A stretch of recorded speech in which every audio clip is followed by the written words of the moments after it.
Nos encontramos en el Museo de Historia Mexicana de Monterrey, un sitio que le rinde homenaje a la memoria. La memoria como este sitio de encuentro del pueblo con sus deseos, con sus frustraciones, con sus interrogantes. En esta ocasión, para presentarles un programa sobre cine mexicano. El cine mexicano es la exploración del pasado, es la interrogación del presente y, como decía Carlos Monsiváis, tal vez es la predicción del futuro.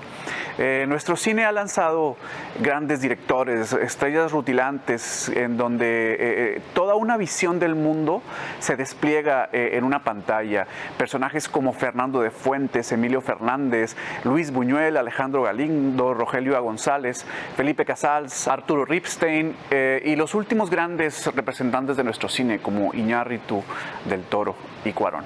Al mismo tiempo, la figura femenina en nuestro cine ha desatado una nueva forma de entender la realidad de todo un país. Figuras que van desde Andrea Palma hasta Yalitza Aparicio, que van desde Miroslava hasta Diana Bracho. Tenemos para ustedes un programa muy emocionante, una conversación con Diana Bracho, en donde hablaremos a profundidad de su vida y de su obra, de su amor por el cine, por las artes y por la literatura. Historia Viva de México es para el espectador inquieto que ama a profundidad los avatares de nuestra historia, de nuestro cine. Los invitamos a presenciar esta entrevista, a explorar la carrera de una mujer que ama y se ha entregado por nuestro cine. Es una experiencia emocionante, es una experiencia que nos va a otorgar una visión a profundidad de lo que significa el amor y el aprecio por nuestro cine. Está destinada para todos aquellos que quieran hacer de la experiencia de la historia viva, la historia viva de México. Muchas gracias. El cine fue mi primer amor, en realidad. Para mí la mirada es el eje de la actuación y es el eje de la dirección. Yo siempre digo, el director es el ojo omnipresente, omnisciente que está viendo. Un buen actor tiene que estar libre de prejuicios, porque los prejuicios te marcan de una manera terrible, te dan una dirección equivocada siempre, ¿no? Porque la ideología casi siempre te conduce a los lugares comunes, a la simplificación de las ideas, la contención, un valor importantísimo en la actuación. Menos es más. Mi padre me enseñó tantas cosas, no te puedes imaginar. O sea, a los 3 años me enseñó a leer, me dio acceso a su biblioteca y me siento tan honrada de haber sido su hija. El arte es el aire que respiramos los seres humanos, que sin arte, sin creación, sin imaginación, los seres humanos estamos muy lejos de ser completos, no de estar completos.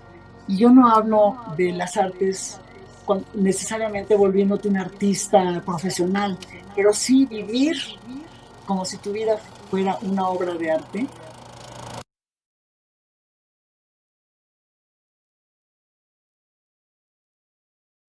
Diana Bracho, bienvenida a Historia Viva de México del Museo de Historia Mexicana de Monterrey. Qué gusto tenerte. Gracias, Samuel, encantada de estar con ustedes. Hace poco estuve en Monterrey y ahora regreso, pero por otra vía. Bueno, hoy tenemos un programa enfrente muy emocionante, muy libre, porque vamos a hacer algo que amamos, ¿no? Hablar de cine en un mundo entregado a un montón de cosas, a banalidad, a medios de comunicación, en medio de guerras y tal. Hay un espacio para que se abre para poder hablar de cine, para regocijarnos en la pantalla de plata, como decían antes. ¿Cómo ves? Sí, fantástico, ¿no? Mira, el cine fue mi primer amor, en realidad. Como actriz, el cine fue mi primer amor. Y desgraciadamente, digo, no tengo ninguna amargura, porque he hecho muchas otras cosas, he hecho tele, he hecho teatro, he hecho una serie de cosas, pero desgraciadamente hace mucho que no tengo un proyecto de cine que realmente me atrape, ¿ves? Entre Villa y una mujer desnuda, no, creo que no ha habido ninguna, he hecho cosas lindas, pero no ha habido ninguna película, digamos, como Las Foquianchis, El Castillo de la Pureza, o una de esas películas maravillosas, ¿no?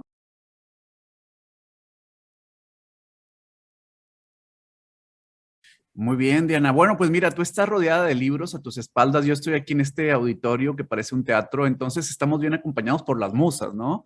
¿Qué te parece Pues si tocamos temas candentes de la experiencia cinematográfica? Acabas de mencionar las Poquianchis y bueno, recordamos todos con cariño al maestro Casals, pero también has estado sí, rodeado toda tu vida de directores, ¿no? Básicamente has respirado cine. ¿Te parece que toquemos algunos temas históricos y luego vamos avanzando a ver a dónde nos lleva el presente? sí, sí, sí. Fíjate que te voy a confesar algo. Sí, Este, soy de memoria muy corta, muy entonces bien, no recuerdo muchos nombres de antaño. Tengo, o sea, todo lo que he vivido es parte de mis células, ¿me entiendes? Pero muy no bien. necesariamente de mi memoria. Entonces, hay cosas de las que no puedo hablar porque me falla la memoria. Muy Pero bien. bueno, sí tengo muchas vivencias muy claras, ¿no? De mi vida, desde luego, muchísimas, No, sí. hombre, seguramente lo que aportes para este programa va a ser muy bienvenido. El público te aprecia.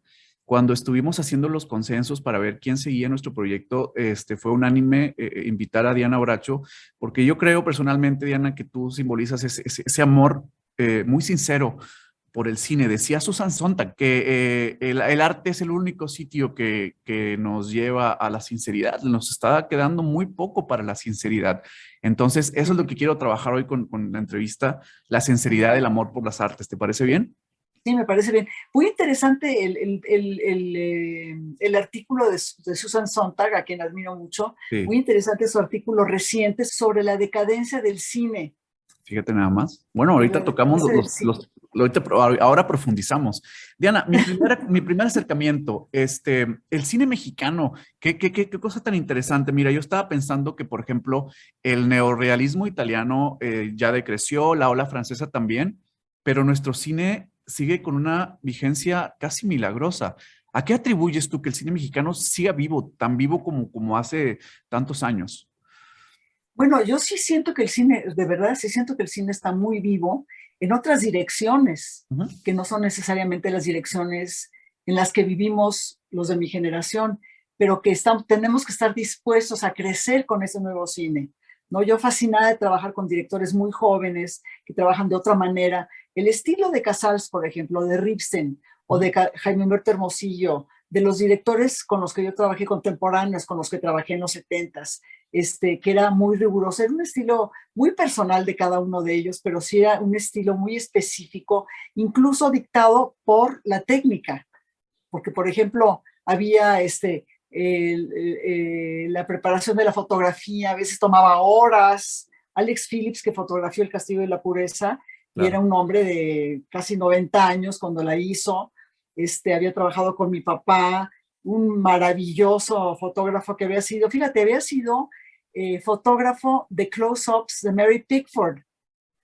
En Hollywood, cada una de esas estrellotas Sí, sí, tenía sí. a su fotógrafo específico de close-ups y él era de close-ups de Mary Pickford. Bueno, entonces en México es una carrera muy interesante y era muy amigo de mi papá. Él fotografió el Castillo de la Pureza, pero a veces se tardaba 2 horas en iluminar, 2 horas. Nos ponían a una stand-in que separaba más o menos de nuestra estatura, que separara para que el fotógrafo estuviera 1 hora 40 minutos alumbrándola y luego ya entraba la actriz. Bueno, yo siempre me negué a los stand-ups, siempre me negué, siempre. No, yo le dije era mi primera película, le dije a Alex, que me quería mucho, por cierto, porque quería mucho a mi papá, ¿no? Y me decía, me estoy desviando un poco, pero son No te anécdotas, preocupes. me decía, mira, Dianita, en el cine lo más importante es la calavera, y tú tienes muy buena calavera, me decía. Entonces, yo me paraba frente a él 2 horas sin moverme a que me iluminara, porque yo decía, bueno, perdón, el fotógrafo es como un pintor, Claro. trabaja con luz, y Ujú. entonces es el que le da luz a tu rostro y es el que le da una dimensión a tu rostro. Y si ponen a Chuchis Pérez, que es de la misma estatura que tú, pero que no eres tú, no es por un rollo de ego, sino es, no, yo quiero que este gran fotógrafo trabaje mi cara y me fotografíe sobre mi cara, ¿no? Entonces yo me paraba ahí. Bueno, a lo que voy es que en esa época la técnica era muy diferente. Había, por ejemplo, una gran disciplina por la forma en la que se filmaba, había una gran disciplina de, de continuidad, por ejemplo, ¿no? Sí. O sea, dices, ¿cómo estás, Samuel? Qué gusto, tomas agua, corte, corte, un día después continúas la escena. ¿Cómo estás? O sea, tenemos una disciplina de no romper nunca con la continuidad. Tenemos otra disciplina de llegar a las marcas justas, donde estaba exactamente la luz que el director quería y donde la cámara iba a llegar. Es decir, los actores trabajábamos en función de la cámara, de lo que el director de fotografía y el director de cine definían como movimiento de cámara, ¿sí? Claro. Ahorita es totalmente diferente. En primer lugar, la iluminación es 10 minutos, iluminan en 10 minutos, iluminan muy bien en 10 minutos. Ya no hay continuidad, porque pues muchas de esas películas se hacen con planos secuencias, ¿no? Donde no hay que cuidar la continuidad, y a muchos directores no les importa tanto el rollo de la continuidad. Llegar a las marcas tampoco les importa, porque ahora la cámara trabaja en función del actor. La máquina busca al actor, ahora. Antes no, antes el actor tenía que llegar al lugar donde la cámara estaba, claro. Justo. Ahorita la cámara es una cámara mucho más líquida, mucho más movible. La cámara busca al actor y lo encuentra, ¿ves? Entonces, es otro estilo que a mí me encanta trabajar con gente joven que tiene estas nuevas formas de filmar, sí, que rompen ya con todo esto que era una tradición que teníamos. O sea, nos vanagloriábamos los actores de mi época de, no, es que yo siempre llevo a mis marcas, no, es que yo soy perfecta en la continuidad, o sea, el momento que bajo la cuchara es el momento justo en que, no, y ahorita ya no importan esas cosas, importan otras. Claro. También, o sea, ha cambiado mucho, ha evolucionado mucho cine, y nuestro cine ha evolucionado muchísimo, porque no está atado a las formas hollywoodenses de los grandes estudios, que claro, todavía tienen criterios absolutamente económicos y comerciales. Entonces los proyectos se tienen que ceñir a esos criterios, y entonces le aprietan mucho al cuello a los directores. Claro. Nuestros directores mexicanos que han trabajado en Estados Unidos, nuestros grandes directores que han trabajado en Estados Unidos, que han ganado Óscares y que son maravillosos los tres, González Iñárritu, el gordo, ¿no? Del Toro. Sí, y el maravilloso Cuarón, ¿no? Claro. Ellos tres, fíjate que han logrado algo muy importante para nuestro cine, de lo que la gente no está muy consciente. O sea, no les reconocen su valor, pero no les reconocen esto. Ellos han logrado romper en Hollywood con las reglas de Hollywood, porque ellos han filmado como han querido, lo que han querido, y lo han hecho a su manera, los tres, que es rarísimo. En Estados Unidos, el cine indie, el cine independiente, sí hace mucho esto, ¿no? Los Coen y directores como de esa rama, ¿no? Pero si entras a un estudio, te tienes que ceñir a las reglas del estudio, y estos directores no, estos directores han roto. Entonces, eso ha influido muchísimo, indirectamente, en nuestro cine también, ¿me entiendes? En que nos concentremos más en contenidos que en valores comerciales. Claro, ¿no? Quiero aprovechar esta entrada que me diste con los tres grandes para mencionar esto, ¿no? Esta parte del DNA del cine mexicano, no quiero verme demasiado soberbio diciendo que el cine mexicano tiene un DNA, pero ¿quién tiene derecho a ser filmado en la dinámica estética del cine mexicano? Que son las clases populares, ¿no? Amores Perros, Roma, El laberinto del fauno, hablan de seres desamparados que están luchando contra un destino muy potente. Y esto llama la atención del mundo, porque esto que se filma con Cuarón, Iñárritu y Del Toro, también podríamos decir lo mismo de Alejandro Galindo, Roberto Gabaldón y Julio Bracho. Es una continuidad muy bien planteada. ¿Qué te parece esto? Sí, me parece muy interesante. Yo creo que uno de los grandes defectos, yo soy fan de las escuelas de cine, del CCC, del CUEC principalmente, ¿no? De esas dos escuelas. Soy absolutamente apoyadora. He trabajado en muchas óperas primas de chavos de estas escuelas, con muchísimo gusto. He hecho cosas muy interesantes con ellos, pero encuentro un gran defecto, que es un defecto, yo creo que nacional, que es no vemos a la historia, no tomamos a la historia en cuenta, no sabemos de dónde venimos, no entendemos cuáles son nuestras raíces. Y entonces en el cine, muchos de estos chavos que son muy talentosos y realmente son muy buenos técnicamente, manejan muy bien la técnica de cine, son muy ilustrados en ese sentido, ven mucho cine, saben cómo filmar y todo, pero no conocen la historia de nuestro cine. Tú platicas con ellos, no es saben quién es fascinante. Bustillo Oro, no saben Claro, quién es Julio Bracho, no saben quién es el Indio Fernández sí, porque es más famosón, ¿no? Pero de los grandes, grandes, grandes, en realidad no tiene Fernando de Fuentes, no tienen mucha cuidado, sí. idea y no han visto ese cine. Y cuando lo ven, se maravillan y dicen, wow, oye, esta película, este film noir de Julio Bracho, de Distinto Amanecer, wow, Claro. ¿no? Pero no lo conocen porque en la escuela no les dan esa disciplina, ¿me Claro, entiendes? creo que podemos lanzar un mensaje a las personas que nos estén escuchando. Retamos a las personas para que vean el compadre Mendoza, para que se regocijen con redes, para que encuentren una potencia en Rosenda, ¿no? Son atemporales, Diana. Sí, Están vivas, sí, ¿no? absolutamente. Mira, tú no sabes cuando fui, voy a brincar a otra cosa, pero en el MoMA de Nueva York, el Museo Ujú. de Arte Moderno, que es un museo que es mi museo favorito, lo adoro. Ahí tienen una gran filmoteca, muy, de las más importantes del mundo.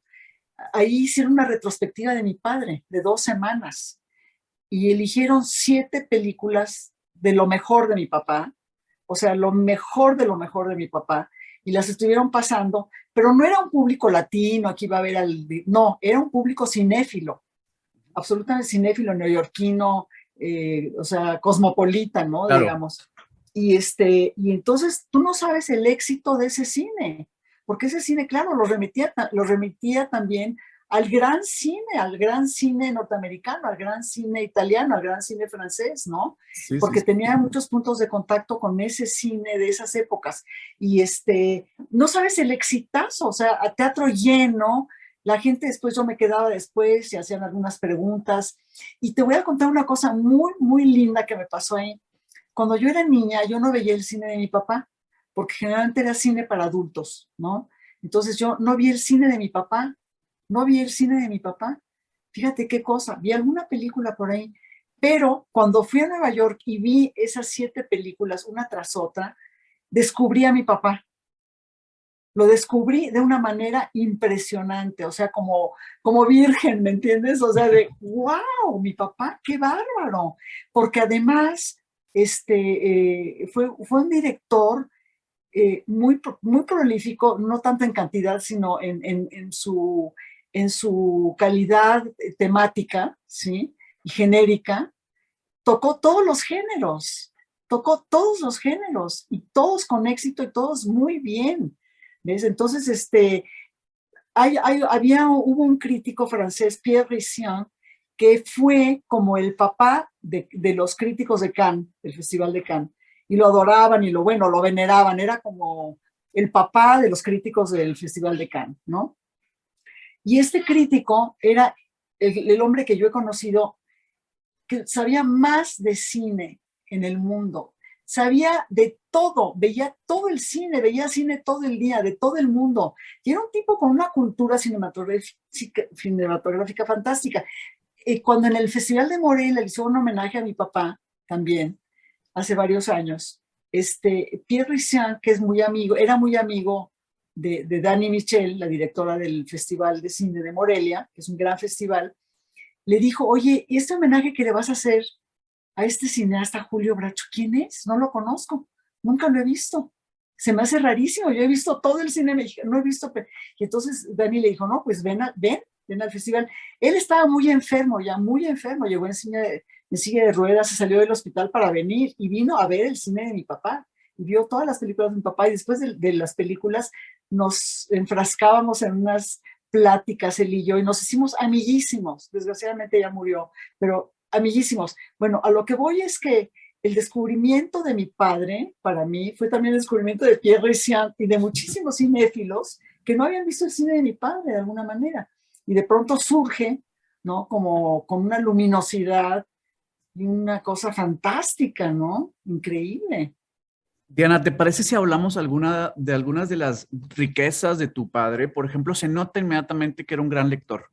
eso se transporta a la pantalla porque, como platicábamos la vez pasada, era un poeta de la imagen, claro, se le distingue como alguien que sabe trabajar su oficio, pero luego hay un desbordamiento, ¿no? Decía algún autor español, Eugenio Trías, que el arte es primero desbordamiento, es volver a ser mar, ¿no? Y parece que estamos acostumbrados, nos acostumbramos y nos conformamos con cualquier piscina a nivel artístico. Entonces, el buen actor, el buen director, el buen músico, vuelves a ser mar. Y a mí me pasó algunas ocasiones con películas de tu padre, ¿no? El inicio de Rosenda, el inicio de Distinto de Amanecer con Andrea Palma y Pedro Armendáriz. Es tremendo, es una clase máster por sí misma, ¿no? ¿Quieres hablar un poco de Distinto Amanecer? Pues sí, fíjate que Distinto Amanecer es una gran película de cine noir, ¿no? Una gran película. Extraño que se eh, filmara cine noir en México. La industria estaba muy en enamorada otra del cosa, contexto rural, ¿no? en otra cosa. Y sobre Sí, todo, por ejemplo, incluso en el sentido de la imagen femenina del cine, por claro. decir algo, ¿no? Las imágenes femeninas del cine de esa época eran mujeres bonitas, muy bonitas, ¿no? Bonitillas. Este, digo, no en detrimento de su belleza, ¿no? No, Pero pero muy vaya, marcado el modelo, ¿no? O sí, sea, era muy dictatorial también. un Ujú. estereotipo, ¿no? De belleza. Mi papá rompía con eso, porque mi tía Andrea no era una mujer bonita, era una mujer bellísima, muy guapa, muy sensual, con una personalidad muy fuerte, muy cercana a Marlene Dietrich, que era una de sus heroínas, ¿no? Sí. Y entonces escoger mi papá a mi tía Andrea para que hiciera este papel, que realmente, fíjate, si ves en casting, pues no le iba, porque era una mujer muy sofisticada y estaba haciendo el papel de una mujer pues Una de una bailarina. clase media baja, ¿no? Que realmente fichaba y, para mantener a su hijo, ¿no? A su hermanito. Diana, esa Este, combinación entre el homérico, como le decía Carlos Monsiváis a Pedro Armendáriz, que era un personaje muy homérico, ¿no? Esas carcajadas homéricas que rompían cualquier precepto estético y una mujer tan equilibrada en su actuación como Andrea Palma, pero desde ese equilibrio, Andrea Palma quemaba la pantalla. No dejaba que la mirada se escapaba, recogía la mirada, ¿no? ¿Es algo que intenta como tal Julio Bracho o es algo que simplemente explota desde la personalidad de Andrea Palma? sí, sí es fantástico porque eh, tienes razón, mi tía Andrea era una actriz muy medida, Se nota, muy sí, sí, sí. medida. Si no era una actriz histriónica, ¿no? En una época en que la actuación era muy histriónica, porque era Claro. muy al estilo del teatro español todavía, en algunos casos, ¿no? Y entonces, la tía Andrea era muy sofisticada, muy refinada, con una cultura más europeizante, yo creo, de alguna manera, ¿no? Tenía otras referencias, entonces, era una imagen que no tenía mucho que ver en realidad si somos realistas con el personaje de la película. Sin embargo, creaba ese personaje, Sí. que es lo que yo digo, Incluso recreaba el eso personaje. se Muchas nota veces, en La Mujer del Puerto, perdón que te interrumpa, pero también es esa parte exacto, que tiene que estar desmesurado por su personaje, pero ella lo recoge y de ahí lo relanza. Es un ejercicio exacto. escénico muy bestia, ¿no? Muy bestial, Sí, perdón. Espero sí, que no sí, te sí. moleste el adjetivo, Sí, pero es así, así lo veo, ¿no? Muy potente el ejercicio histriónico. sí. Y además, fíjate que muy centrado en lo que para mí es importantísimo en el cine, tanto en la actuación como en la dirección, que es la mirada. Sí, Para mí la mirada es el eje de la actuación y es el eje de la dirección. Yo siempre digo, el director es el ojo que está viendo, es el ojo omnipresente, ¿no? Omnisciente que está viendo. Y el actor, ¿cómo se expresa mejor en cine que no en teatro necesariamente? Porque en el teatro te expresas mucho más corporalmente, ¿no? Te expresas con todo. Yo digo, bueno, cuando trabajas hago una comparación y digo, cuando trabajas en cine y vas a entregar una carta, haces esto. Cuando trabajas en teatro vas a entregar una carta, haces esto, ¿me entiendes? ujú, Entonces, para dar lo mismo. Entonces la mirada en el cine es básica, porque con la mirada no tienes que hacer nada más que mirar, y mirar con justeza, mirar con conocimiento de causa, mirar con sentimientos. Entonces, centrar mucho en la mirada. Y mi tía Andrea tenía mirada, que era lo que también tenía Pedro Armendáriz. Pedro Sí. Armendáriz tenía unos ojos, no es que fuera tan gran actor, pero tenía una mirada potentísima, ¿no? Llenaban la pantalla, ¿no? La hacían Sí, suya, la esos ojos de conquistaban. Pedro Armendáriz, bueno, eran una cosa realmente fantástica, Es ¿no? que se cumple con ellos lo que decía Eisenstein, que el cine primero es emoción y luego es lo que quieras. Después tiene muchas derivadas ideológicas, políticas, lo que quieras. Pero si no es emoción, cae en un vacío. Y estos grandes Sí, actores, pienso también, por ejemplo, en Amanda del Llano, pienso en Lilia Prado, que emocionaban, a lo mejor no eran grandes actrices en el sentido sí. estricto, pero emocionaban y llenaban la pantalla. Y creo que Andrea Palma y Pedro Armendáriz en esta película, son un ejemplo tremendo de lo que puede hacer una emoción y una mirada con una buena Sí. cámara, ¿no? Tremendo. Y además también en el sentido de la dirección, es la primera película mexicana, según entiendo por lo que mi papá decía, fue la primera película mexicana que se filmó toda en locaciones. En esa época todo el cine se hacía dentro de los foros y se reproducía todo, las calles, todo se reproducía en los foros. Y tenía algo de acartonado, ¿no? Por eso mismo. Mi papá fue el primero que sacó la cámara a la calle y filmó toda su película en la calle. No filmó nada en foro, todo lo hizo en las calles. Eso le da mucha vitalidad a las escenas Sí, y le da también vigencia, ¿no? Porque claro, la ciudad se convierte en este personaje, ¿no? la ciudad es un personaje. O Ujú. sea, ¿cómo se llama? Este postal, ¿cómo se llama? La Diana, ¿no? El edificio postal, Ah, sí, sí, sí. maravilloso. Es un personaje de Claro, la porque la película. arquitectura al servicio de la cámara, por favor, es una relación Sí, sí, romántica exacto. Y ahí es donde se nota mucho la cultura de mi padre, ¿ves? Mi padre tiene una cultura, pues casi yo creo que renacentista. No quiero ser muy pretenciosa, pero era un hombre como muy, en ese sentido, como muy del renacimiento, ¿me entiendes? Era un hombre que se había empapado de muchas disciplinas. Él estudió algo de arquitectura y le encantaba la arquitectura y se nota en sus películas. Estudió algo de medicina. Hizo películas también sobre médicos, también tenía un interés en la medicina. Estudió filosofía y entonces sus películas también tienen muchísimo de ideas, ¿no? Filosóficas. Estudió letras y ahí ves también el amor de mi papá por las letras al escribir sus guiones y al hacer guiones muy Claro, interesantes. es que Como, esta película tan compleja, Paraíso Robado, con Arturo de Córdoba y Iracema Dilián sobre el tema de la identidad, era algo muy extraño, era muy extraño en el contexto del cine mexicano tan enamorado de la época o el dominio de Fernández, ¿no? sí.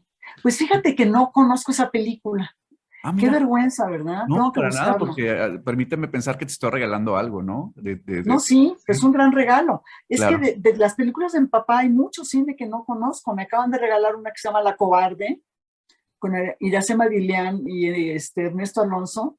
Me acaban de regalar el DVD, que ya no tengo DVD y no lo puedo ver. Mi papá era muy buen director de actores. A veces para mi gusto excesivo, ¿ves? Porque bueno, yo como lo conocía tan bien, casi lo escuchaba cuando veía sus películas, lo escuchaba dirigiendo al actor, por ejemplo, a Rita Macedo Sí. en Rosenda, sí. A Rita Macedo mi papá la descubrió, Su primera película, ¿no? ¿sí? Sí, Rita Macedo trabajaba de extra, ¿sí? Y era una mujer muy guapa, muy bonita, muy joven, y estaba en los estudios haciendo cola entre un grupo de chavas que querían de extras, para trabajar de extras. Y mi papá la vio de lejos. Mi papá estaba preparando Rosenda y no encontraba a la protagonista de Rosenda.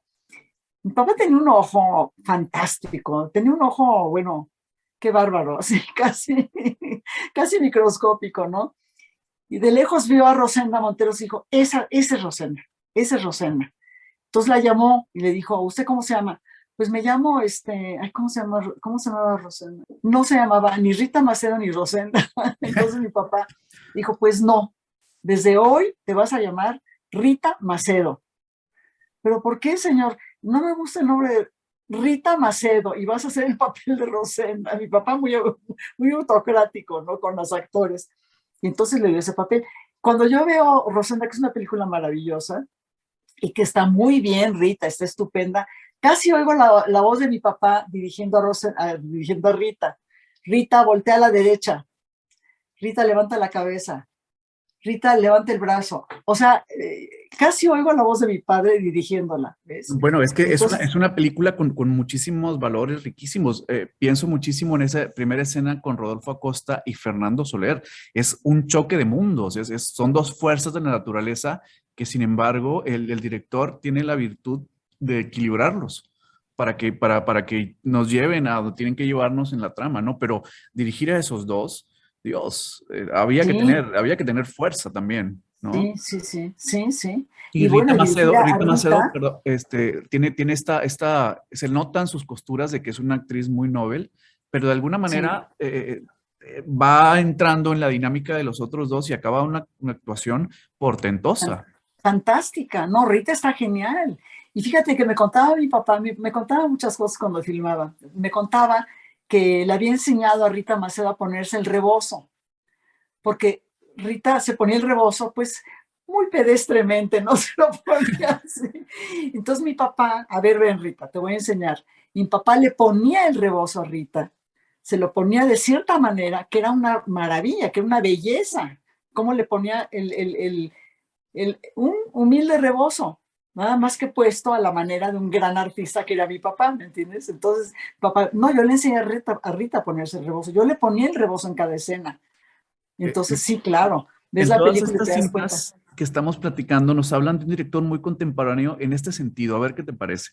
Podemos no estar de acuerdo, no pasa nada, pero él se cuidaba mucho de no idealizar a sus personajes, los dejaba que se rompieran, ¿no? ¿Quién? Julio Bracho.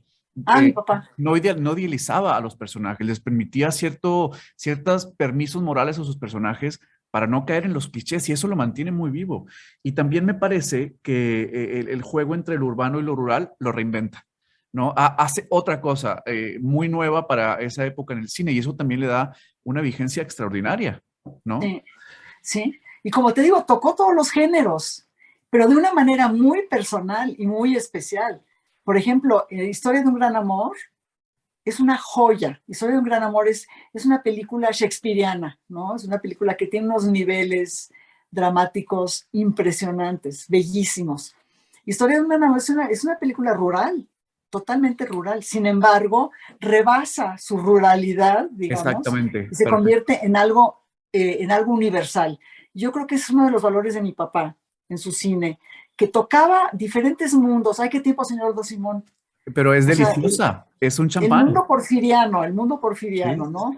Que no es una defensa del mundo Para porfiriano, nada, no, no, es una no. burla, es una Era un gran, sátira sobre. tenía un gran amor por la sátira. Recuerdo muchísimo al personaje, volviendo a Rosenda, el presidente municipal, no existe. Es muy débil, se está burlando tremendamente. Cierran el balcón cuando llega Rodolfo Acosta, ¿no? El tejón, y no existe. Ya desde ahí tenía un tema muy poderoso con qué ridículas pueden ser las autoridades, Sí, ¿no? sí, tenía un ojo crítico, pero como muy amplio, ¿ves?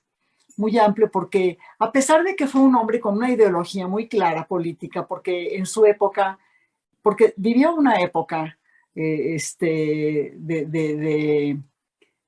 pues de mucha inquietud, digamos, política, ideológica, ¿no? Muchos de sus compañeros, él perteneció a la LEAR, la Liga de Escritores y Artistas Revolucionarios, donde estaba Octavio Paz y estaban los grandes de esa época eran miembros de la LEAR, ¿no? Javier Villurrutia, mi papá, en fin. Él fue de izquierda toda su vida, pero nunca fue fanático, mi papá, de nada más que de la belleza, ¿me entiendes? O sea, su único fanatismo fue la belleza. Y entonces incluso se enemistó con muchos de sus amigos por cuestiones de ideología, ¿no? Pero nunca fue una persona atada a la ideología. Por lo tanto, no era una persona atada a los lugares comunes, porque la ideología casi siempre te conduce a los lugares comunes, a la simplificación de las ideas, ¿no? Un poco lo que La le pasa a ideología, Neruda, ¿no? Esta parte de contaminar su poesía con este izquierdismo de que horrible que al final le afectó muchísimo en su poema. Eso yo no se ve, tienes razón, en la obra de no Sí. se contamina su obra No, ideológicamente. no se contamina. Sin embargo, sí hace observaciones de tipo social importantes, ¿no? De tipo social. Y fíjate que toca todas las clases, el porfiriato, ¿No? la clase media, la clase rural, la clase profesional, los médicos, la clase media alta. O sea, Sí. toca todos los géneros, que es algo que yo le admiro tanto, con una suavidad y con un savoir-faire impresionante. Claro, O porque sea, en realmente, Rosenda el héroe es un pequeño burgués, un vendedor, no es el revolucionario que da muestras de una gran ignorancia y es muy ególatra el personaje de Rodolfo Costa. Y sí, el héroe es el pequeño burgués, que es Fernando Soler, que tiene una tiendita por ahí en Michoacán, me parece sí, ¿no? sí, Entonces eso es muy extraño para el cine mexicano también. muy extraño. Y Ujú. fíjate que es muy vigente también en un sentido el personaje de Soler es un hombre realmente muy contemporáneo, en el sentido de que es lo que aspiraríamos que los hombres fueran, ¿no? A ver, Diana, por favor, extiende un poco esa idea tan rica. Pues mira, me refiero a que es un hombre que se enamora de esta mujer mucho más joven que él, sin embargo no la acosa, a pesar de estar enamorado de ella, no la La acosa, no refina en la un sentido, molesta. ¿no? Como Pigmalión. Exacto, exacto. Es un Pigmalión y la va enamorando de una manera muy natural, ¿sí? Sin nunca molestarla, ¿no? Sí, Sin sí, sí. nunca. No hay Entonces, no incomodidad es en el ella. macho, no es el típico macho, que Acosta es el típico macho, ¿no? Representado ahí como una bestia, ¿verdad? Pero Soler, que es el héroe, es un hombre, pues Sí, muy hombre, bueno, realmente, claro. Se ¿no? enfrenta, se enfrenta a esta mini autoridad sublimada que es Rodolfo Acosta y le hace sentir el peso de su nobleza, Sí, ¿no? exacto, exacto. Muy bien, Entonces, muy bien. bueno, sí, ahí mi papá demostraba también su amplitud ideológica, digamos, con respecto a, ¿no? A la mujer, sin entrar en nosotros en discusiones de feminismo y eso, no, para nada, no quiero entrar en eso porque no me interesa. Simplemente pienso que mi papá tenía una amplitud moral muy importante, ¿ves? Y que su cine lo muestra.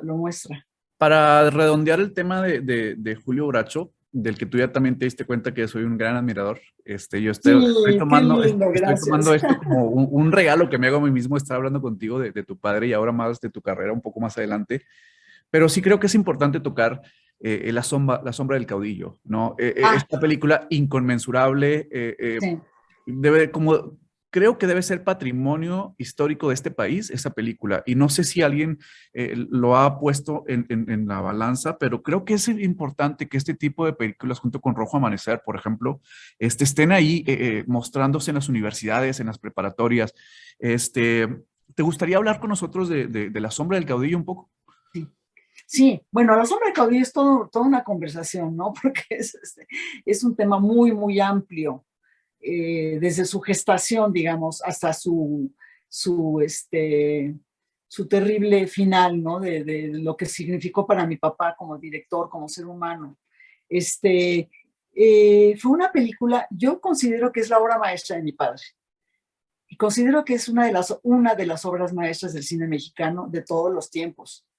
Yo le he visto últimamente que la remasterizaron y es realmente impresionante. Yo la había visto en sus versiones, pues que no se oía bien, que no se veía bien, que de todas maneras me tocaba cada vez que la veía, ¿no? Pero ahorita remasterizada, con el sonido perfecto, con la luz perfecta, es una joya esa película. Y esa película, mi papá estaba enamorado de la novela de Martín Luis Guzmán desde que la leyó. A mi papá le gustaba mucho Martín Luis Guzmán. Y entonces mi papá soñó con hacer esa película y le pidió los derechos a Martín Luis Guzmán, que ya varios directores le habían pedido los derechos y no los había cedido. Y tardó mi papá un poco de tiempo en convencerlo, hasta que lo convenció y le dijo, bueno, Julio, le doy los derechos de mi obra, ¿no?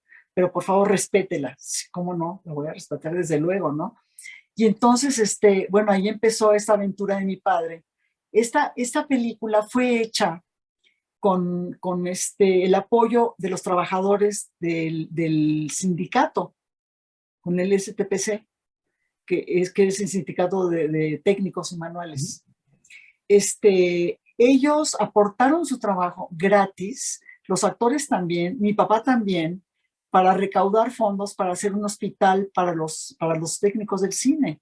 O sea, tenía una finalidad muy importante de tipo social.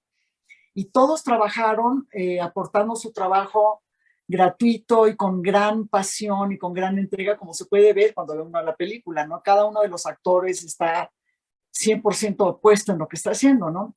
Y se filmó con la venia del que era presidente en esa época, que era López Mateos, que era admirador de Martínez Guzmán, y le acababa de dar el Premio Nacional de Literatura a Martínez Guzmán por esa novela justo.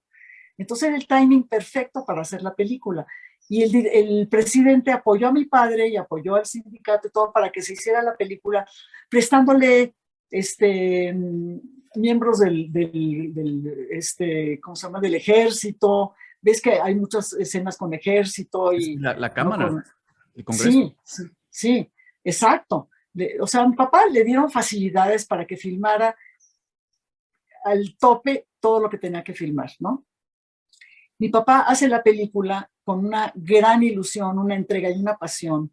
Termina la película, en donde, por cierto, están todos los actores geniales. Están a su punto, ¿no? Pienso en actores tan poco recordados como Víctor Manuel Mendoza, que era un gran actor. Está perfecto. Está ¿no? perfecto. Cada uno de esos personajes es absolutamente memorable. Cada uno de ellos. Víctor Junco parece que siempre estuvo preparándose para ese papel. ¿no? Sí, Víctor Junco, que bueno, perdón, pero no era un gran actor, ¿no? Ahí está. Ahí sí es. Como decía mi papá, la gran manner, ¿no? Está, o sea, claro. al tope, como dices tú. López Tarso está genial también, ¿no? En fin, termina mi papá la película, la edita con mucha ilusión y todo esto. Gran estreno de la película en el Cine Diana, ahí en la colonia Cuauhtémoc, con el presidente y la plana mayor de los militares presentes.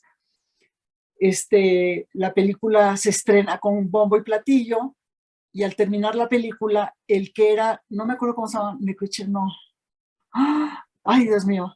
Bueno, el mero del ejército, la cabeza del ejército en esa época, que no me acuerdo cómo se llamaba, le dice al presidente: señor presidente, esta película no se puede ver, no se puede exhibir. ¿Por qué? ¿Por qué, general? No se puede exhibir porque denigra al ejército mexicano. Hace verse al ejército como traidor. Y no puede ser. El ejército no es traidor. Y esta película, señor presidente, yo le digo ahorita que no se puede exhibir. Casi le ordeno que no se exhiba. El presidente entra en un conflicto, ¿ves? Ahí terrible, y entonces prohíbe la película. La película no se puede exhibir, vetada por el ejército. Luego, entonces, mi papá hizo una lista de todos los generales que aparecían en la película, claro, con nombres ficticios en la película, pero que eran seres reales, ¿no? Hace una lista mi papá de los generales que estaban vivos todavía, que había muchos, y entonces todos los días mi papá buscaba los obituarios y los iba tachando. Esa es una película por sí misma, ¿no? Esa es una película. Entonces mi papá tenía su lista, iba tachando. Hoy se murió hoy se murió este. Ya todos eran bastante mayores, ¿no? Claro. Bueno, el caso es que entonces la película queda enlatada, secuestran la película, secuestran de donde se sacan las copias. Ahorita te digo cómo se llama. Uh-huh. La secuestran, desaparecen la película, y mi padre, invitado por los checos, por los cineastas checos, en esa época el gobierno de Dubček, que era un gobierno fantástico, ¿no? En Checoslovaquia, tenía un gran movimiento cinematográfico. Mi papá se había hecho muy amigo de los checos, de los cineastas checos. Por alguna razón era muy amigo. Le invitan al Festival de Karlovy Vary en Checoslovaquia, con la película. Y mi papá, no sé cómo, se hace de una copia de la película, que en esa época las películas venían en unas latas de ese tamaño, ¿no? No es como ahorita que la película no, es una grabación, era mi papá se va con todos sus rollos de película a Carlo Vivari y gana 2 premios, un premio especial a la película y un premio a Tito Junco de mejor actor. Bueno, entonces regresa mi padre y la película secuestrada, y mi padre con bola negra, o sea, mi padre vetado de la historia, vetado del país. O sea, mi padre, su teléfono intervenido, sus amigos no le hablaban, porque muchos de ellos tenían intereses políticos. Claro. Y no les convenía ligarse a mi padre, que era un rebelde, ¿no? Que había transgredido a la Revolución Mexicana con su película. Pero fíjate, lo curioso es que la película fue el Premio Nacional de Literatura. La tormenta perfecta se formó.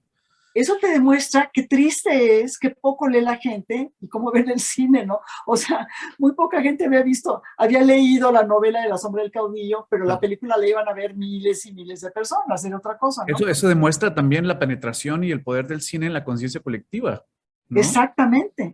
Imagínate el miedo que le tenían a una película que pues a la novela ¿no? Claro. Porque además Martínez Guzmán era un consentido del presidente también, era un hombre muy favorecido por el presidente, ¿no? Bueno, te quería comentar esto. A mí me gusta mucho el cine argentino. Tuve la suerte de vivir un tiempo en Argentina y uno se hermana con las causas de los países a los que vivió, ¿no? Y todo este tema de la dictadura, los desaparecidos políticos, esta moral de lobo de la dictadura.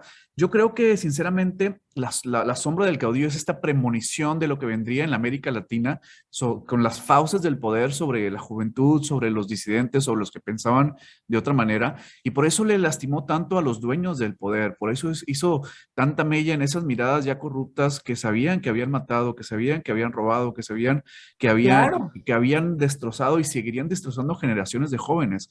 Yo hermano mucho la sombra del caudillo con el cine argentino, está hermanado en el tiempo de alguna manera, ¿no? Sí, pues mira, lo que te digo yo, mi papá tenía una visión universal, que su cine realmente era muy amplio, ¿ves? Su cine abarcaba, no era necesariamente nacionalista en el sentido de que ¿no? Que se ciñera a los ideales, ¿no? Claro. nacionalistas del país, sino era un cine universal. Esa última escena de Noé Murayama robando el cadáver desde abajo, esa la firma cualquier gran valiente, ¿no? Es muy valiente. Creo que eso al final de cuentas debió haberle hecho mucho daño a estas miradas que sabían que habían hecho eso, ¿no? Y la toma de genio, desde abajo. Sí, ¿no? fantástico. Y que además todos esos militares se veían retratados en la película, matando, sí, robando, traicionando, ¿no? O sea, realmente pues, se sintieron muy aludidos. Diana, le atribuyen a Stendhal una fórmula para hacerte artista. Decía Stendhal que si querías hacerte artista, que te fueras por un camino con un espejo y le mostraras al mundo, mira, esto eres. Pero da la casualidad de que hay monstruos que no quieren saber cómo son y el cine los pone frente a este espejo donde se reflejan lo terrible que han hecho de nuestra sociedad, ¿no? Es tremendo. Sí. Yo veo eso en La sombra del caudillo, como decía también Carlos Monsiváis, ¿no? Es el sitio donde mejor nos leemos la imagen cinematográfica, sí, ¿no? Diana, permíteme hacerte una pregunta incómoda sobre La sombra del caudillo. ¿Tú cómo te sientes? ¿Has perdonado esto que ha ocurrido? ¿Has hecho una revisión? ¿Sigues con cierta ira muy justificable por lo que estos, digamos, sátrapas hicieron con la gran obra de arte de nuestro cine, junto con Los Olvidados, tal vez? ¿Cómo te sientes al respecto frente a estas personas que censuraron de una manera muy cruel un trabajo tan digno? Bueno, mira, te voy a decir una cosa. Mi padre, yo creo que murió a causa de esa tristeza, porque, como te decía yo, le pusieron bola negra. Y entonces ni sus amigos le contestaban el teléfono. Gabriel Figueroa, lo voy a acusar aquí, Gabriel Figueroa, que era su íntimo amigo, íntimo, como hermanos, no le contestaba el teléfono, porque Gabriel Figueroa era íntimo de López Mateos, era familiar su esposa de López Mateos, y le daba miedo embarrarse Claro. con el apestado, que era mi papá. Y así le pasó con muchísima gente que era supuestamente cercana a él, y se fue quedando solo, solo, solo, solo. Yo vivía fuera de México, y cuando vine en una ocasión, él andaba buscando trabajo en lo que fuera, haciendo, si le daban un comercial o un pequeño documental o lo que fuera, para comer, porque mi padre se estaba muriendo de hambre. Es muy fuerte decirlo, pero es cierto, nadie le daba trabajo. Entonces, yo lo acompañé a ver a un productor, mi papá iba con un libreto bajo el brazo a proponerle una película, y donde mi padre antes tenía derecho de picaporte, porque llegaba a cualquier lado: don Julio, pase, don Julio, pase, don Julio, pase. Ay, don Julio, ¿se puede esperar, por favor? Nos estuvieron sentados a mi papá y a mí como 2 horas esperando para recibirlo, ¿ves? Ahí me di cuenta de la crueldad terrible de la que fue víctima. Ahora, mi padre tenía una estatura moral tal que no se amargó. Fíjate nada más, no se amargó, nada más se entristeció y se deprimió. Pero él mismo en una entrevista dice: no tengo ninguna amargura, me da mucha tristeza esta situación, pero no tengo ninguna amargura. Y bueno, a mí eso me enseñó mi padre, ¿eh? Mi padre me enseñó a perdonar, a no tener resentimientos, a no tener ningún tipo de odio por nadie, ni resentimientos. Entonces no resiento nada, simplemente me da una pena enorme lo que le hicieron a mi padre, porque a raíz de eso entró en una depresión muy fuerte. Yo me acuerdo cuando venía yo y era yo, la persona más cercana a mi padre fui yo. Es siempre desde niña que me quedé sola con él, mi hermano y yo nos quedamos solos con él. Entonces él decía que él era un padre a toda madre y una madre muy padre. ¿Ves? Cuando le preguntaban: oye, Julio, ¿cómo le haces tú con 2 niños chiquitos tú solo? Ah, yo soy un padre a toda madre y una madre padre. Ah, pues qué padre. Era un gran padre, pero bueno, un padre muy especial, no era un padre común y corriente, cosa que agradezco. Haber vivido en una especie de desastre doméstico, ¿no? Y de nada convencional, pero la riqueza que me dio mi padre, compartiéndome su biblioteca, sus conversaciones, sus viajes, fue fantástica. Pero bueno, mi padre, cuando yo venía, pues bueno, ¿qué te puedo decir? Era adoración la que tenía por mí y yo también por él. Y y platicábamos de todo, estábamos muy cerca.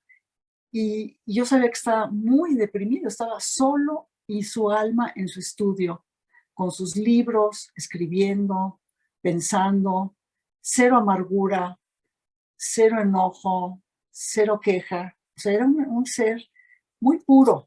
De Yo aprendí parte mucho de él. de los cinéfilos del mundo, y creo que estoy hablando por muchos, la obra de tu padre es indispensable para este país. Junto con la de Buñuel, junto con la de Casals, junto con la de Fernando de Fuentes, una obra que despierta no solamente emociones, sino un fuerte compromiso espiritual con lo que el cine puede hacer por una sociedad en fuga como la nuestra. Entonces, eso queda, ¿no? Eso queda marcado en las miradas de quienes admiramos el Sí, cine. Sí, sí. sí.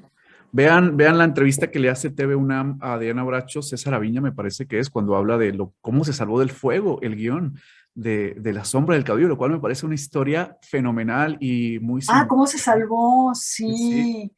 Sí, sí, es una historia padrísima. Si tuviéramos tiempo, te leería yo lo que escribí sobre ese ¿Cuándo nos visitas incendio. en Monterrey para hacer un proyecto más grande contigo, aquí con el público? Te quiere mucho, Sí, Diana. sí, cómo no, sí, con mucho gusto. Y leo ese texto que me gusta.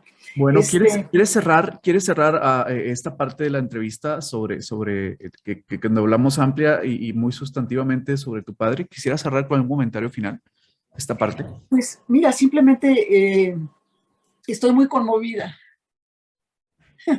Perdón.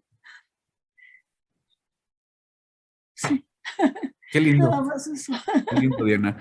No, te comento que cada vez que pongo el inicio del distinto amanecer con mis chavos del taller de cine, hay un silencio de que, wow, eso se puede lograr con el cine. Entonces, eso inspira a otras generaciones y ahí es donde es muy fuerte la labor de alguien así, ¿no? Entonces, bien, bienvenido, Julio Bracho. Sí. Y sabes que el respeto que mi padre me enseñó a tener o sea, mi padre fue una persona totalmente desprejuiciada, cosa muy rara encontrar una persona que no tenía prejuicios ni morales, ni sexuales, ni económicos, ni raciales de ningún tipo.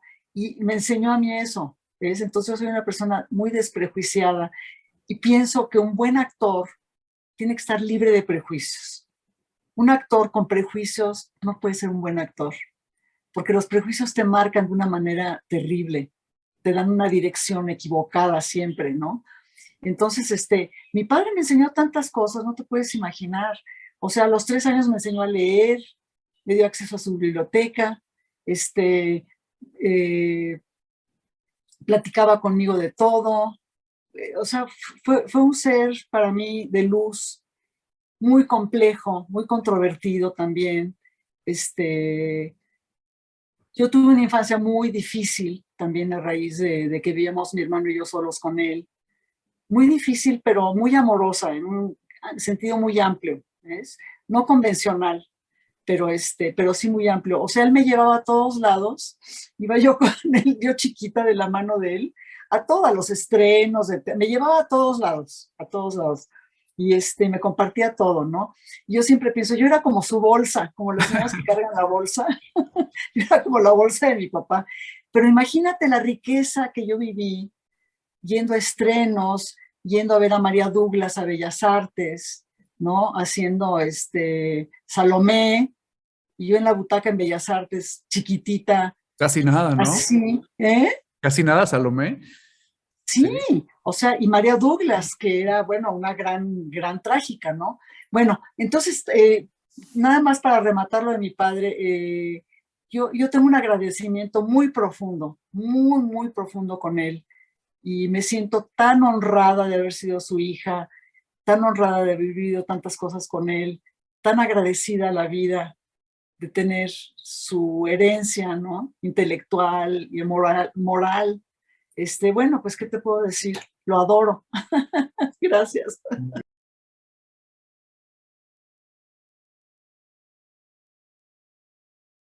Diana, entras al cine en una época muy convulsa, tanto nacionalmente como a nivel Latinoamérica, y en cuestión de cine. Decía Felipe Casals que él creía que el pico más alto del cine mexicano fue precisamente en los 70, ¿no? Por todo lo que surge, por todo lo que proponen directores que van de un rango tan amplio como Luis Alcoriza o Julián Pastor.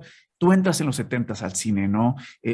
Cuéntanos un poco este México que te toca regresar de tu licenciatura en Nueva York, estudiaste filosofía y llegas a México, un país que se está desquebrajando por todos lados y te integras a un cine que está renaciendo. Pues sí, pues es una entrada un poco extraña, porque yo nunca he entrado a los lugares por las vías, por las vías correctas. No, no, siempre he entrado como por otras puertas, ¿no? Secretas. Yo regresé a Nueva York, estudié filosofía y letras inglesas y regresé sin saber qué voy a hacer en la vida. Pero bueno, yo quería ser escritora, sí, era como mi objetivo, ¿no? Era mi asignatura pendiente de ser escritora. Y entonces, regreso y un amigo hippie de Nueva York me vino a visitar. Íbamos caminando por Chapultepec y yo le digo, bueno, paréntesis, yo de niña, mi mamá era bailarina. Y yo de niña estudié en Bellas Artes, estudié danza, muy chiquitita. Y era mi fascinación la danza, me encantaba bailar. De hecho, yo dormía con mis zapatillas de ballet puestas, o sea, no me las quitaba. Zapatillas y mi libro, siempre, un libro y las zapatillas, ¿no? Cuando mis papás se divorciaron, mi papá tomó las zapatillas, las tiró a la basura en mis narices y me dijo, en esta casa no quiero una bailarina más. Y me cortó las alas del baile. Bueno, qué bueno, ¿eh? Porque ahorita estaría yo dando clases. A ver, niñas, 1, 2, 3, no.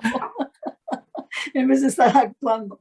Pero bueno, el caso es que entonces estaba yo con mi amigo caminando por Chapultepec y estábamos, él era poeta y pintor y estábamos platicando, yo le estaba diciendo, fíjate que yo siento una necesidad, además de escribir y de escribir de las ideas y todo esto, siento una necesidad casi física.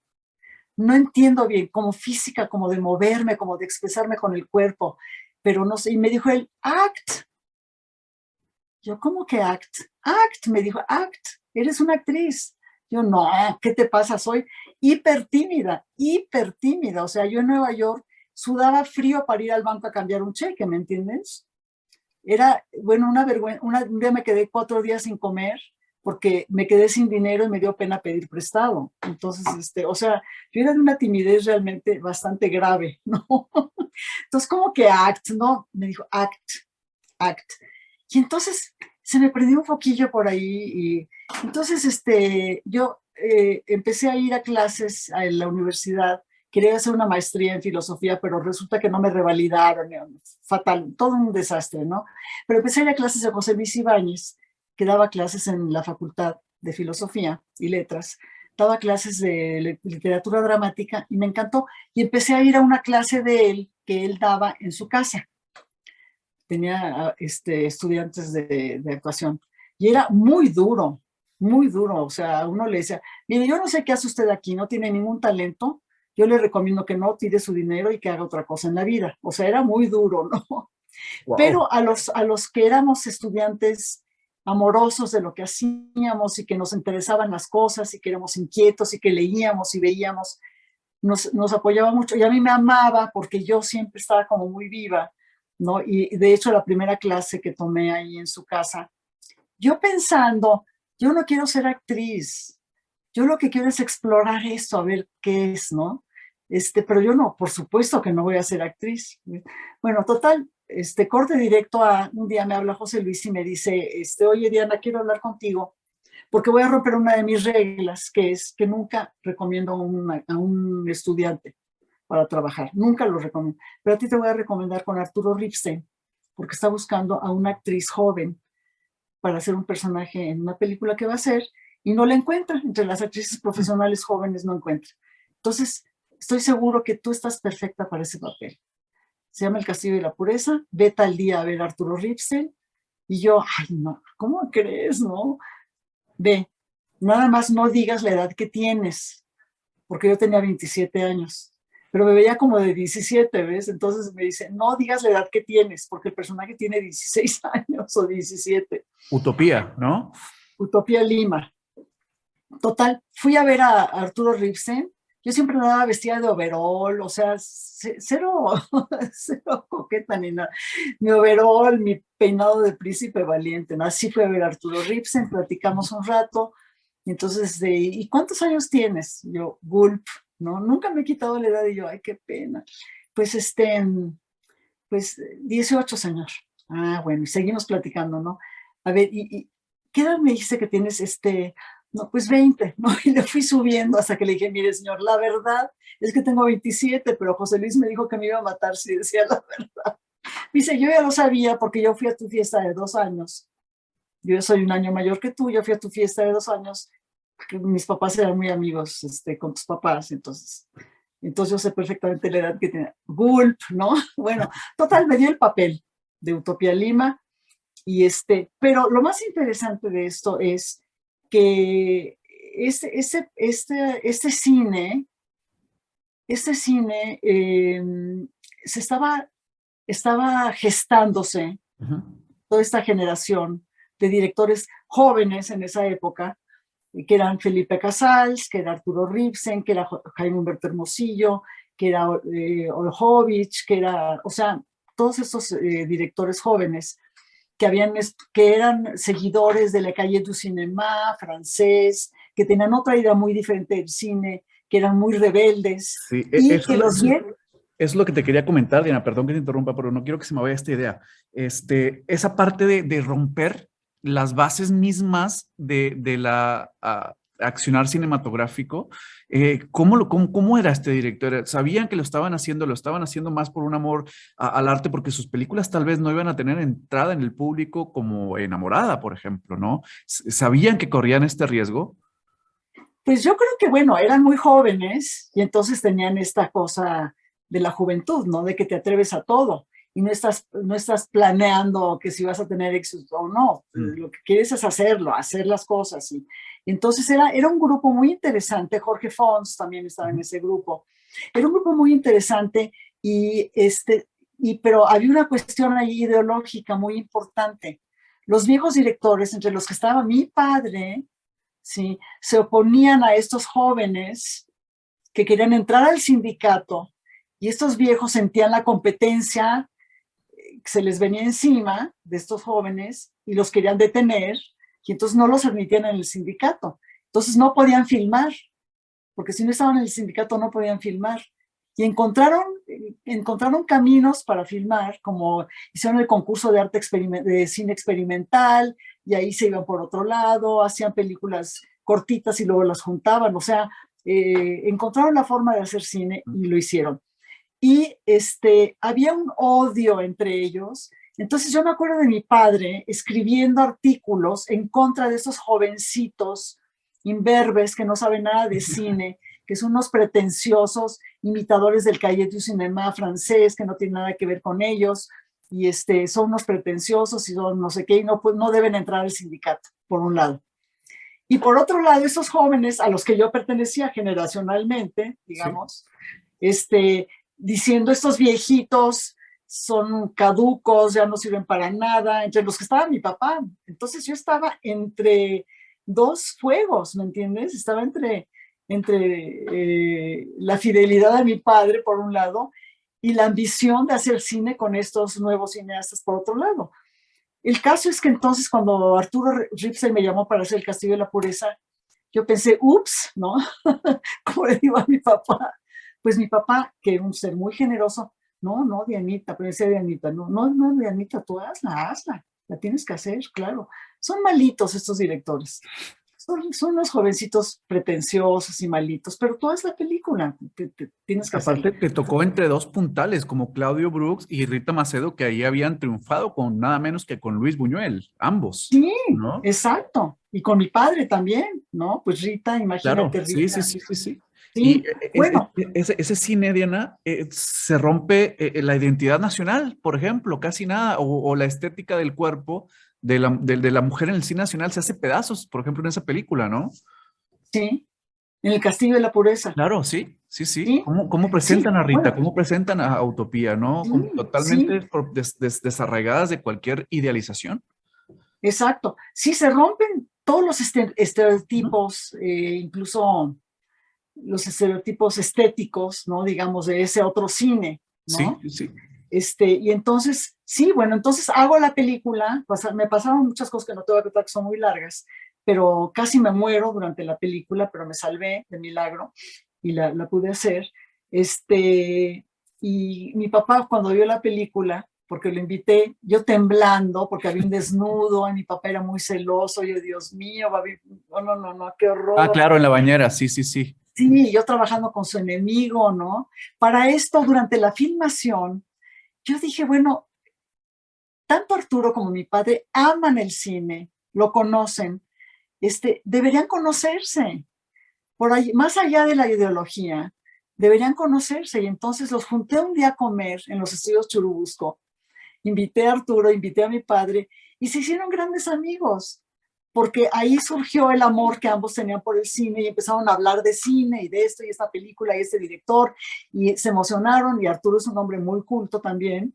Entonces, yo ahí me di cuenta del peligro de las ideologías, ¿me entiendes? Que son Claro. terribles, porque orillan a las personas a los polos opuestos de una manera absurda. Y entonces, bueno, ahí entendí muchas cosas con ese encuentro de mi papá y de Arturo. Ya no me sentí tan culpable de haber trabajado con el enemigo, ¿me entiendes? Entonces mi papá cuando fue a ver la película, le digo, oye papi, ¿y qué te pareció? Dice, mira, la película malita, pero tú estás genial.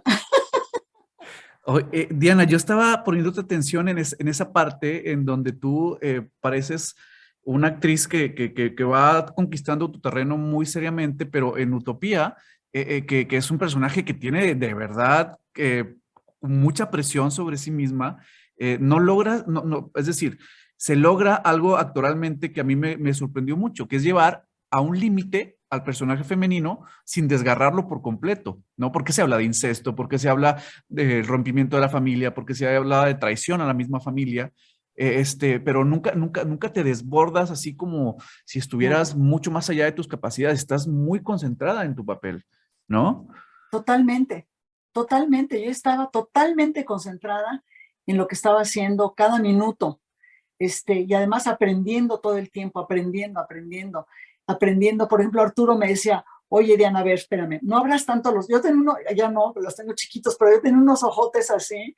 Entonces Arturo me decía, no, Diana, no abras los ojos así porque te desbordas. Es muy Ya sabes, angustiante la tu falta. personaje, produce mucha angustia, Sí, es ¿no? un personaje entrañable. A mí me conmueve mucho cuando lo veo y lo he visto varias veces y cada vez me conmueven todos los personajes en realidad, pero bueno, pues Utopía me toca de otra manera, ¿no? Muy especial. Y y ahí aprendí tantas cosas sobre cómo ser actriz de cine, que es muy diferente a ser actriz de teatro o ser actriz de Sí. televisión, totalmente diferente. Esto que te digo de la mirada, esto que te digo de la contención, un valor importantísimo en la actuación, la contención y Mm. que es menos es más, y es algo que también aplico en lo que escribo, ¿ves? Menos es más, si puedes decir como actor algo con un gesto, no hagas dos gestos, haz un gesto. Si puedes decir algo sin hacer ningún gesto, no hagas ningún gesto. Mira, mira nada más. Y entonces ahí fíjate que mi papá era un fan de Pudovkin, de la teoría de montaje de Pudovkin, lo admiraba muchísimo y siempre me decía del montaje, de la importancia del montaje en el cine, que me decía, mira, Pudovkin ponía un rostro, ¿no? En gran close-up, ¿sí? Y entonces le pasaba una imagen de un niño muerto a ese rostro, y ese rostro, sin moverse, al ver al niño muerto se transformaba. Le pasaba una imagen de amor, y ese rostro se transformaba. Le pasaba, entonces ese rostro, sin hacer nada, simplemente frente a una imagen, tenía una realidad. ¿Ves? Entonces, eso es algo que se me ha quedado muy clavado Ujú. del trabajo de cine. No Claro. es necesario apoyar, no es necesario, es igual que la lectura, no es necesario apoyar. Las palabras tienen un peso específico. Si tú las dices con suavidad y con dulzura, las palabras caen. No tienes que apoyarlas. ¿Eh? Entonces, bueno, yo Recuerdo, aprendí muchísimo en esa película, recuerdo, con esto que muchísimo. me dices, recuerdo tu escena de El Garrote casi al final de Las Poquianchis, ¿no? Donde esa parte es, yo creo que tú, personalmente, te lo digo sin ninguna pretensión, te digo porque lo pienso sinceramente, llevaste la actuación mexicana a un límite, ¿no? Llevaste el sitio de la actuación a un límite que ya era necesario romper. Ese rostro con el garrote en esta orgía de palos que le estaba cayendo a la otra chica, de verdad, yo la vuelvo a ver y encuentro tantos valores histriónicos, especialmente, claro, la película es devastadora, pero ahí es donde creo que tú te nos revelas como esto que eres, una gran actriz. Gracias. Qué lindo. Mira, es la escena más difícil que he hecho en mi vida, te lo puedo decir. Es la escena más... Bueno, cuando ese día, después de hacer esa escena, que además, fíjate, me acuerdo y me dan ganas de llorar. Cuando me acuerdo, me conmueve mucho. Cuando llegué a mi casa en la noche, después de acabar de filmar eso, llegué a mi casa, perdón, pero estuve vomitando toda la noche de angustia de lo que me provocó esa escena. ¿Ves? Yo creo que es una de las escenas más fuertes del cine mexicano. Totalmente, el maestro Casals era especialista también para llevar la imagen a un límite, ¿no? Sí, Lo exacto. Y tuvimos con además, nosotros aquí en el museo, les recomiendo a la gente que cuando puedan ver la entrevista, pero era un tipo con un conocimiento muy profundo de la imagen cinematográfica y de la relación con la violencia. Y no me imagino lo que, bueno, si nos puedes comentar cómo era trabajar con Casals en esta película en especial, porque es un rompimiento estético muy afirmado. sí. Bueno, mira, yo escribí un artículo en los 80s para la Universidad de Irving en California. Un artículo que se llama La mujer en el cine mexicano. Claro, ese artículo ya no es vigente porque ha cambiado tanto la situación de la mujer en nuestro cine. De Ujú. entonces a ahora ha cambiado diametralmente. De hecho, en esa época no había ninguna directora, no había, o sea, las guionistas se desaparecían, ponían enfrente a un hombre, ¿no? Que firmara sus scripts. Las mujeres se dedicaban a servir café, a traer el guión, en fin. Fíjate el rompimiento que ahora las escuelas de cine, me decía Henner Hoffman, que fue director del CCC. Mira, Diana, cuando yo entré al CCC, había un 90% de estudiantes hombres y 10% mujeres.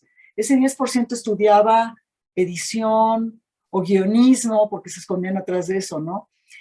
Ahorita, más del 50% de las estudiantes son mujeres y son las mejores estudiantes de la escuela, por mucho. Si ves ahorita el nivel de mujeres como directoras, escritoras, fotógrafas maravillosas, entonces la mujer cambió de estar frente a la cámara a estar atrás, ¿no? Que es fantástico. Bueno, ese paper que yo escribí era sobre la mujer en el cine mexicano. Y tomaba yo varios estereotipos de mujer, entre ellos la madre abnegada, la historia de la madre abnegada, y rompía yo al final con la madre de los olvidados, la madre cruel y terrible que le quita la comida al hijo, ¿no?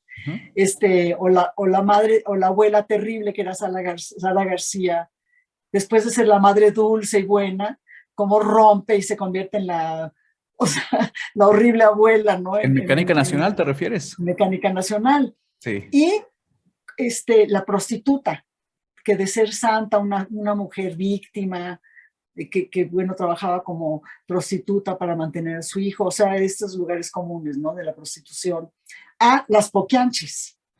Sí. Decía yo, ¿cómo este cine ha roto con todos esos prototipos? Sin ningún miramiento, sin una mirada casi despiadada de Casals. Sí, despiadada, porque con el ojo social que tenía Felipe, que era como su gran motor, ¿no?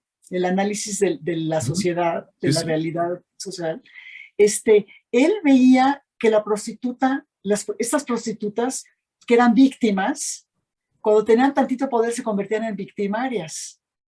Uf, ¿ves? Claro. Es un retrato muy fiel de nuestra realidad. Totalmente. Cómo las víctimas con poder se convierten en victimarios. Claro, el acceso a la barbarie, platicaba con el maestro Casals de su relación con Goya y me lo negaba como buen Casals, pero claro. Es muy claro que este acceso a la barbarie está muy cercano. Y creo que en Canoa, en las Poquianchis y en el Apando llega a un culmen de nuestro cine, ¿no? Sí. Sí. Mira, yo creo que esa trilogía de Felipe es la obra maestra de los 70s. Totalmente. Bueno, sin menospreciar a los demás. No, por supuesto, pero honor a quien honor merece, claro, sí. Pero digamos, esa trilogía de Felipe es una obra maestra. Yo cuando vi Canoa, yo conocí a Felipe, fíjate, muy raro, porque yo tenía un novio cuando estaba en la preparatoria, yo andaba de calcetas, o sea, tenía un novio arquitecto que era unos años mayor que yo y era íntimo de Felipe. Felipe usó a mi novio para conocer a mi papá. ¿Ves? Y le dijo, invítame, ahora que vais a ver a Diana, invítame a casa, quiero hablar con Julio Bracho. Felipe, un joven director, muy joven director, que quería conocer a mi papá porque lo admiraba mucho. Entonces, así conocí a Felipe. Yo de calcetas y Felipe llegando a mi casa. Bueno, Felipe, no sé por qué tenía una especial predilección por mí. Me quería muchísimo, muchísimo. Y cuando hicimos las Poquianchis, te estaba yo contando, cuando yo vi Canoa, que yo no tenía ninguna relación con Felipe, digo, sabía perfectamente quién era y todo, pero no me llevaba con él, ¿no? Cuando vi Canoa, quedé tan conmocionada que conseguí el teléfono de Felipe y le hablé por teléfono. Dije, señor Casals, yo soy Diana Bracho, perdóneme que lo moleste. Le quiero decir que acabo de ver su película. Es lo más conmovedor y lo más maravilloso que he visto en mi vida. Es usted un genio. Muchísimas gracias por Canoa. Qué película, qué cosa. Y Felipe se conmovió mucho de todo lo que le estuve diciendo. Entonces nos hicimos como amigos, entonces ya se rompió esa relación lejana y nos volvimos como muy cercanos, muy cercanos. De hecho, cuando publicaron un libro, Leonardo García Sao, para la Universidad para Guadalajara, que me dieron un premio, un reconocimiento, hizo un libro Leonardo y le pidió a Felipe que escribiera el prefacio. Bueno, no sabes lo que escribió Felipe sobre mí, una cosa que me quedé helada, ¿no? De un amor y de una comprensión de mi trabajo. quien vea las Poquianchis y que todavía no ha tenido la oportunidad de verlas, revisen, claro, las fórmulas cinematográficas de Casals, que son muy únicas y muy honestas, pero también la actuación de Ana Bracho con sus compañeras. Esa escena también donde estás describiendo casi al final, en el interrogatorio, estás transformada, es otra persona, es dos personajes en la misma película, quizá tres, ¿no? Haces una elipsis muy interesante hacia alguien quizá ya despojado de culpa, ¿no? Y con Sí, lingüísticamente sí, muy interesante también. eso fue muy interesante, te cuento Claro, por favor, brevemente. por favor. Bueno, fíjate que cuando Felipe me mandó el guión de las Poquianchis, yo vivía en Inglaterra, en Oxford, me llegó el guión de las Poquianchis con un recado de Felipe: quiero que hagas un personaje en esta película, no sé qué. Ah, bueno, qué padre, ¿no? Admiro mucho a Felipe. Leo el guión y digo, pero ¿qué personaje quiere Felipe que haga yo? Aquí no hay ningún personaje para mí, o sea, soy miscast para cualquier personaje, ¿no? O sea, no, no tengo nada que... Entonces le dije, oye Felipe, ¿sabes qué?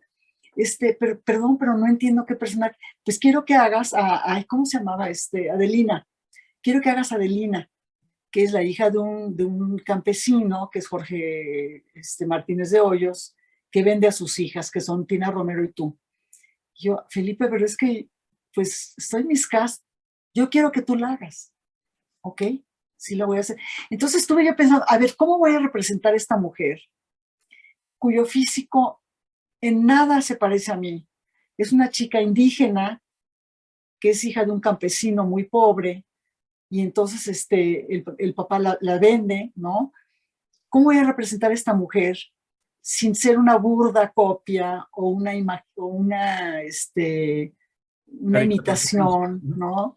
O sea, como Lorenzo Rafael, ¿me entiendes? No, Claro. no. Caricatura de alguien más, ¿no? Sí, sí, sí. Sí, sí, sí, o sea, era Dolores del Río, Lorenzo Rafael, ¿me entiendes? No, no. Dolores del Río. Cuidado. Entonces, estuve dándole vueltas cómo iba yo a hacer ese personaje y descubrí algo padrísimo. Muy bien, yo no voy a hacer un documento de este personaje, voy a hacer una recreación de su alma. Voy a encontrar el alma de Adelina y la voy a tratar de retratar.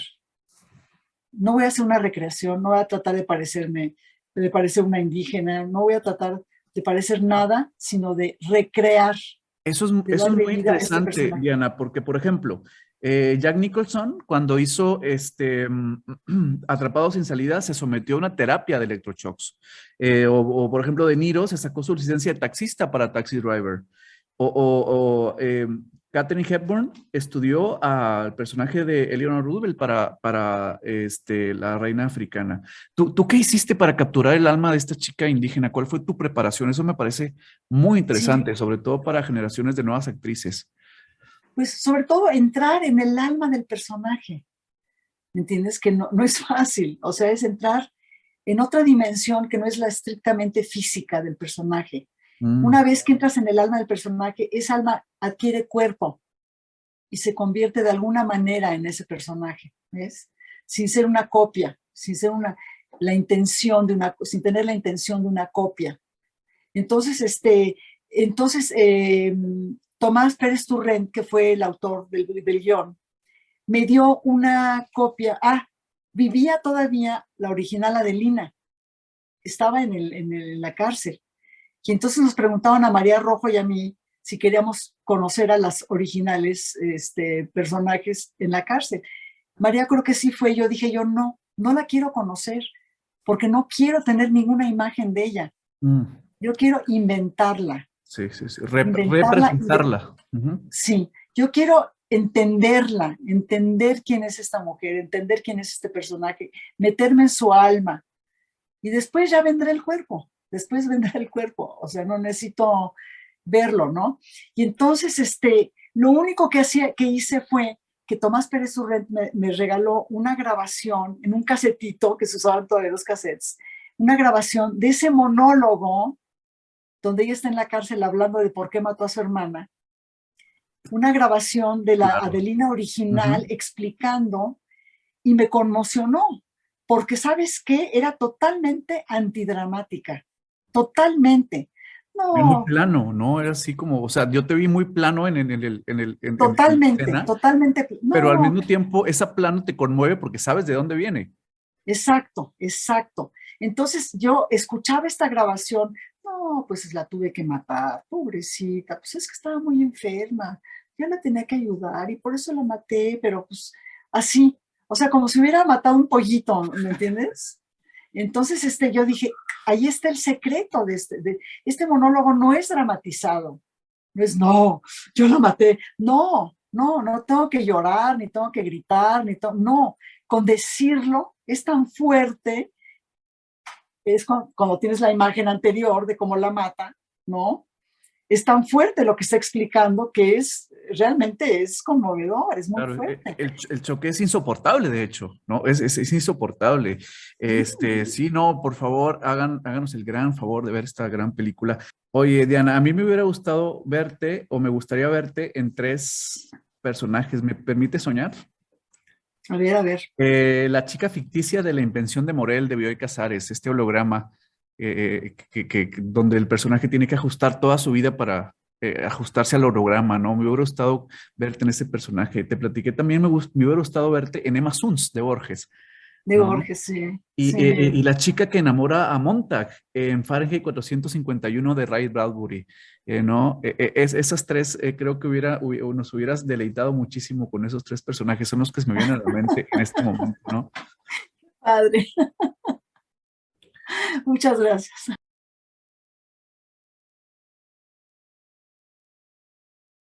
Diana, ¿cómo te hago esta pregunta? Porque es la Vox Populi, cuna de lobos. Es Leonora Navarro, el personaje que quizá te puede enquistar en la conciencia colectiva. ¿Cómo te sientes? ¿Qué sientes por Leonora Navarro? ¿Qué le aporta a tu vida la telenovela mexicana? Que pues da la cara por la producción en un mundo donde el cine mexicano venía de capa caída, ¿no? Venía mal, con muy notables excepciones, pero Cuna de Lobos se quedó en un registro muy amplio de la sociedad. ¿Qué te dio ese personaje? Mira, yo tuve la fortuna de entrar a la televisión. Yo no quería entrar a la televisión, no tenía ninguna ambición de ser actriz de telenovela, ni mucho menos. Pero cuando Carlos Olmos y Carlos Telles me llamaron para hacer Cuna de Lobos, porque la actriz que la iba a hacer la rechazó, que era Angélica Aragón, no la quiso hacer porque no le gustó la historia, porque no la entendió. ¿Ves? Era una historia sui generis, era una historia que rompía con los cánones de la telenovela normal, de la telenovela convencional, totalmente. Era una telenovela eh, tremenda, muy fuerte, muy interesante, con muchísimo humor, que bueno, la gente a veces no lo percibía, pero había muchísimo humor de estos dos, de Carlos Olmos, el escritor, Carlos Seyes, que fue el productor, y eran como mancuerna. Bueno, el caso es que yo no había hecho ningún esfuerzo por hacer televisión y me hablaron ellos para que hiciera yo el papel del antagonista joven, que lo hizo Rebecca Jones. Yo estaba encantada, porque a mí me encantó la historia, era una historia, era un thriller. No era la típica telenovela, el melodrama típico, no, era un thriller, realmente un gran thriller, ¿no? Y se me hacía fantástico. Y a la empresa no le gustaba, porque se salía de los cánones de, ya sabes, la güerita bonita, todo este rollo que maneja Televisa, todavía, por desgracia, ¿no? Y entonces me hablan para ofrecerme el papel de la villana, y a la semana me hablan, oye, fíjate que Angélica no quiso hacer el papel de la protagonista, de Leonora, y pues se nos ocurrió que tú estarías perfecta, ¿por qué no lo haces tú? Claro, padrísimo. Entonces le dieron mi papel a Rebecca Jones, el que me habían ofrecido a mí, y a mí me dieron el de Leonora Navarro. Bueno, ¿qué te puedo decir? Fue para mí una entrada por la puerta grande de la televisión, que yo respeto mucho, la buena televisión la respeto mucho, en un momento en que los actores serios y las actrices serias de este país, que eran muy buenas y muy respetables, abominaban de la televisión. ¿Ves? A mí, Ludwig Margules, el gran maestro polaco, fantástico director y todo, que era muy amigo mío y me quería muchísimo, cuando entré a la televisión, me cortó. Me dijo, es usted una prostituta del arte, ya no quiero ser su amigo. y dejó de ser mi amigo. Entonces se consideraba a las actrices que hacían televisión como prostitutas del arte. Y yo dije, me vale gorro, ¿cómo que prostituta del arte? No, es un proyecto padrísimo. ¿Cómo no lo voy a hacer? Claro, ¿No? esta aproximación a la maldad en un mundo de lobos, precisamente, es una novela que tiene Exacto. un nombre que se queda en la memoria muy bien puesto. Y aparte Sí, de partidas con actores como Gonzalo Vega, que era grandísimo, Carmen Montejo, Alejandro Camacho, que se quedaron en la conciencia colectiva junto contigo. y María María Rubio, por Rubio, supuesto, ¿no? que yo siempre dije en las entrevistas y todo, con toda convicción, miren, en realidad la protagonista de la novela era yo, pero la real protagonista fue María Rubio, que fue una gran antagonista, pero era la protagonista de la novela. Ella fue el símbolo de esa novela, porque era la loba, era la maldad personificada, Claro, ¿no? era el principio de maldad, aparte incontestable y sin posibilidad de Sí, redención, así muy a lo Dostoyevsky también, ¿no? sí, no, muy fuerte, o sea, era tremenda, o sea, era una novela shakespeariana, ¿no? Casi, casi con esos niveles de horror, Sí, ¿no? no, Y entonces muy fíjate que bien. fue fantástico hacer esa novela, pero nos pasó algo. Era una novela que como la empresa la veía como que no entendía bien. Decían, pues esa novela. Y nos dieron por ahí un horario fatal, ¿no? En la tarde o algo así. No, nosotros felices haciendo nuestra novela de media hora. De repente se convierte en un hit nacional de una semana para otra y empieza todo un rating, ¿no? A las 6 de la tarde, fantástico. Entonces la empresa le dice al productor, oye, no, tenemos que subirla a prime time, ¿no? A las 9 de la noche. Entonces no va a ser de media hora, va a ser de una hora. Y nos meten en camisa de 11 varas de grabar, en vez de media hora, una hora. Entonces tú no sabes lo que fue eso, fue la locura. Trabajábamos 3 turnos diarios, todas. O sea, nos gastábamos los zapatos caminando en el pasillo para cambiarnos el vestuario, de tanto que íbamos y veníamos para cambiar. O sea, fue muy fuerte, pero nunca perdimos el espíritu de aventura que nos daba a los que estábamos ahí todos. Un espíritu de aventura, wow, ¿qué estamos haciendo? Estamos haciendo algo fantástico. Para mí fue increíble hacer Cuna de Lobos y la recuerdo con mucho cariño y recuerdo ese personaje con muchísimo cariño también y a todos mis compañeros. Claro, porque en la novela, obviamente, la tensión tiene que subir en un momento mucho más rápido que en una película que hay un poco más de tiempo y en la novela es como más condensado el momento de tensión y llevar al espectador por tantas tensiones tiene que ser un equipo excelente. Y yo creo que si algo nos queda ya en un resumen para cerrar este tema es la calidad de actores que hay en este país, que Sí, siempre fue muy grande y que parece que en un momento quedó denostada, pero que sí, ese ejemplo, lo que me platicas de esta exigencia que se vuelve excelente, habla de un nivel de actores muy alto en México, sí, ¿no? Ejemplar. sí. Sí, y de un nivel, ¿sabes de qué? De pasión, que es un elemento importantísimo que yo aprendí de mi padre. La pasión por lo que haces. La pasión que es la entrega total, que es la pasión te lleva a los dos extremos, al extremo del placer y al extremo del dolor. Pero si no hay pasión en la vida, no vives. O sea, te tienes que aventar en la vida a la pasión, ¿me entiendes? A darte por completo a la pasión. Y entonces en el trabajo la pasión funciona muy bien porque te va llevando, te va llevando, te va llevando, ¿no? Es fantástico. Y claro, sufres horriblemente y gozas terriblemente, pero es una experiencia como muy completa. Oye, Diana, ya pasamos de Borges a Jaime Sabines, ¿no? Con ese tema de la pasión, Sí. del encuentro con la Ay, pasión. Jaime Sabines, mi adoración, Jaime Sabines.